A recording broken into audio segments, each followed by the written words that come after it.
حضرت یوسف علیہ السلام کو اللہ نے یہ انعام عطا کیا کہ انہیں حسن و جمال ایسا بخشا کہ مصر کی نسوانیت حسن یوسفی کو دیکھتی ہے تو حواس کھو بیٹھتی ہے.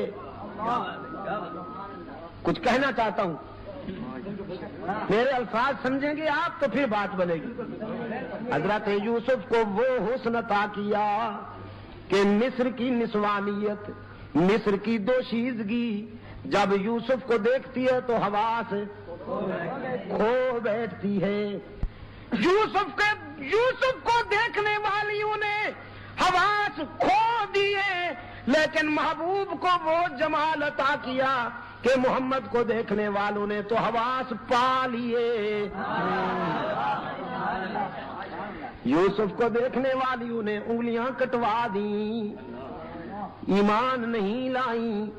قطعنا ایدیہن، یوسف کو دیکھنے والیوں نے ہاتھ کاٹ ڈالے، ایمان نہیں لائیں.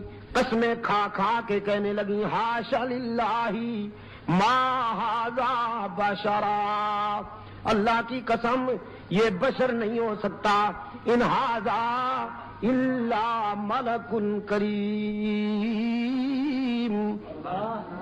یہ تو کوئی بہت بڑا نوری معلوم ہوتا ہے، نوری. یوسف کو دیکھنے والیوں نے ہاتھ کاٹ ڈالے، ایمان نہیں لائیں. لیکن رحمت للعالمین کے جمال جہاں آرا کو دیکھنے والے پہلے ایمان لائے پھر گلے کٹوا دیے.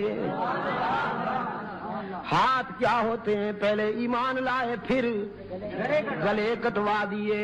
حضور کے حسن کی مستی جس پر چھا گئی، حضور کے حسن کی مستی جس پہ چھا گئی، بھول بیٹھا سارے جہان کو، بھول بیٹھا سارے جہان کو. حضرت ابو ہریرہ والدہ کی مار کھا کے آتے ہیں، روتے ہوئے رحمت للعالمین کی بارگاہ میں حاضر ہوتے ہیں، عرض کرتے ہیں حضور ماں نے مارا ہے. رحمت عالم صلی اللہ علیہ وسلم نے فرمایا کوئی گستاخی تو نہیں کی؟ کہنے لگا نہیں حضور گستاخی تو میں نے نہیں کی، اصل میں بات یہ ہے کہ میری والدہ ابھی تک مشرکہ ہے، وہ آپ کی سچائی پر، آپ کی صداقت پر ایمان لانے والوں میں شامل نہیں ہوئی اور اپنے عقیدہ میں بڑی پختہ ہے، متعصب ہے. میں جب آپ کے قدموں سے اٹھ کر گھر پہنچا، میری ماں نے پوچھا کہاں سے آئے ہو؟ میں نے عرض کیا میں وہاں سے آیا ہوں جہاں جبرائیل بھی عاجزی سے حاضر ہوتے ہیں، رحمت للعالمین کے قدموں سے آیا ہوں. میری والدہ جوش میں آ گئی، انہوں نے فرمایا پھر تو نے کیا جواب دیا؟ ابو ہریرہ کہتے ہیں عقل و خرد کو چھو نہ سکا وہ تمام عمر، عقل و خرد کو چھو نہ سکا وہ تمام عمر، جادو تیری نگاہ کا جس پر بھی چل گیا.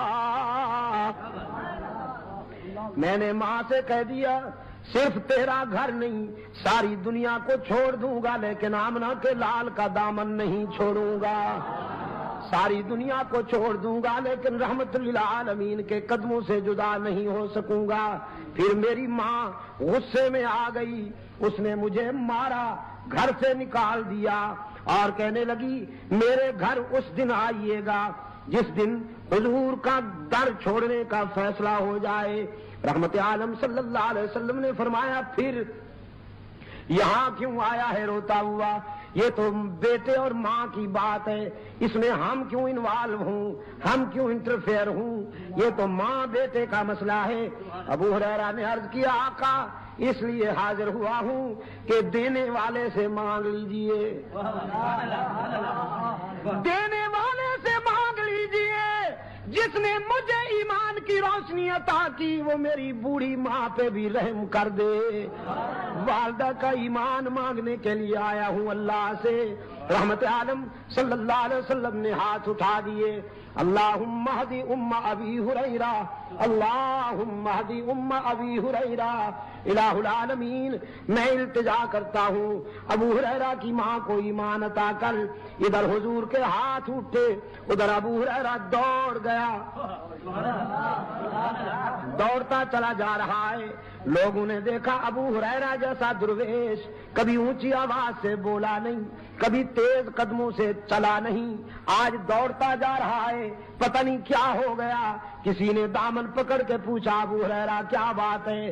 دامن جھٹک دیا، دوڑتے دوڑتے کہا مجھے مت روکو، جانے دو مجھے، گھر جا کے دیکھنا چاہتا ہوں پہلے میں پہنچتا ہوں یا میرے آقا کی دعا پہنچتی ہے۔ گھر پہنچا، دروازے پہ دستک دی، اندر بولی والدہ من بالباب، کون ہے میرے دروازے پر؟ ابو ہریرہ نے عرض کیا ماں جی اگر تیرے بوڑھے ہاتھوں میں قوت ہے مارنے کی تو بیٹا پھر حاضر ہو گیا ہے مار کھانے کے لیے، دروازہ کھولو۔ والدہ نے کہا بیٹے کچھ دیر انتظار کرنی ہوگی، انتظار کے بعد دروازہ کھلے گا۔ ابو ہریرہ کہتے ہیں میری والدہ کی آواز کانوں میں پڑی، میرے ضمیر نے فیصلہ دیا کہ رحمت للعالمین کا تیر نشانے پہ لگ چکا ہے۔ آواز میں کفر کی تلخی رخصت تھی، ایمان کی لذت کار فرما تھی۔ تھوڑی دیر کے بعد دروازہ کھلا، فرماتے میں نے غور سے دیکھا والدہ کے چہرے پر ایمان کا سورج طلوع ہو چکا تھا، سفید بالوں سے پانی ٹپک رہا تھا۔ میں نے پوچھا دیر سے دروازہ کھولا؟ کہنے لگی ہاں تیرے آنے سے کچھ دیر پہلے میرے دل پہ چوٹ لگی، میرے ضمیر نے فیصلہ کیا وہ زندگی بھی کیا زندگی ہے جو رحمت للعالمین کے قدموں سے دور گزر رہی ہے، وہ زندگی بھی کیا زندگی ہے جو رحمت للعالمین کے غلامی سے دور گزر رہی ہے۔ تو بیٹا نہائی ہوں، اپنے جسم کو غلاظتوں سے صاف کر بیٹھی ہوں، پانی سے نہا لیا ہے میں نے، اب جلدی سے رحمت عالم کے قدموں میں پہنچا دے تاکہ میرے روح کی کثافتیں تیرا قائد اسلام کے ایمان کے آب حیات سے دھو ڈالے۔ عقل و خرد کو چھو نہ سکا وہ تمام عمر